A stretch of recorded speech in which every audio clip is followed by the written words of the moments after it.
నిజామాబాద్ జిల్లా జైతాపూర్ గ్రామస్తులతో జిల్లా ట్రాన్స్కో డిఈ ముఖ్తార్ విద్యుత్పై అవగాహన కార్యక్రమం నిర్వహించారు. గ్రామీణ ప్రాంతాల్లో ప్రభుత్వం అందజేస్తున్న విద్యుత్ సరఫరాలో ఎలాంటి ఆటంకాలు లేకుండా నిరంతర విద్యుత్ను అందించేందుకు కృషి చేస్తున్నామని తెలిపారు. అంతేకాకుండా సమస్యలను తెలుసుకుని వాటిని పరిష్కరించే దిశగా జైతాపూర్ గ్రామాన్ని దత్తత గ్రామంగా ఎంపిక చేసుకున్నట్లు తెలిపారు.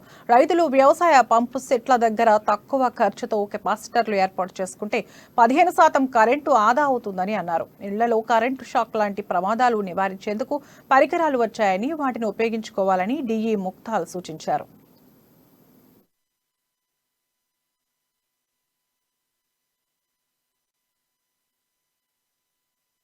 ఎడపల్లి ఆపరేషన్ సెక్షన్ లో జైతాపూర్ గ్రామాన్ని దత్తత తీసుకుందామని ఇక్కడ ఏడీ గారు ఈ విలేజ్ ని సెలెక్ట్ చేసుకోవడం జరిగింది. మా డివిజన్ లో ప్రతి సెక్షన్ లో ఒక గ్రామం దత్తత తీసుకుంటున్నాం. దాని ఉద్దేశం ఏంటంటే విద్యుత్ సరఫరా గురించి ఏమైనా ప్రాబ్లమ్స్ ఉంటే వాళ్ళ ప్రాబ్లమ్స్ విని దానికి ఇమీడియట్ గా రెక్టిఫై చేసుకోవడానికి కోసం సర్వే చేయడం జరిగింది ఈరోజు. మరి ఇందులో ఏదన్నా లూజ్ లైన్స్ కానీ, ఓవర్లోడ్ ట్రాన్స్ఫార్మర్స్ కానీ, డ్యామేజ్ పోల్స్ కానీ, అలాగే ఏదైనా వేరే ట్రాన్స్ఫార్మర్స్ దగ్గర అర్థింగ్ ప్రాబ్లం కానీ, ఆ ట్రాన్స్ఫార్మర్ స్ట్రక్చర్లో ఏమైనా డిఫెక్ట్స్ ఏమైనా ఉంటే అటువంటిది సెలెక్ట్ చేసి మరి దాన్ని రెక్టిఫై చేసుకోవడానికి కోసం ఈ ప్రోగ్రాం మేము పెట్టుకున్నాం.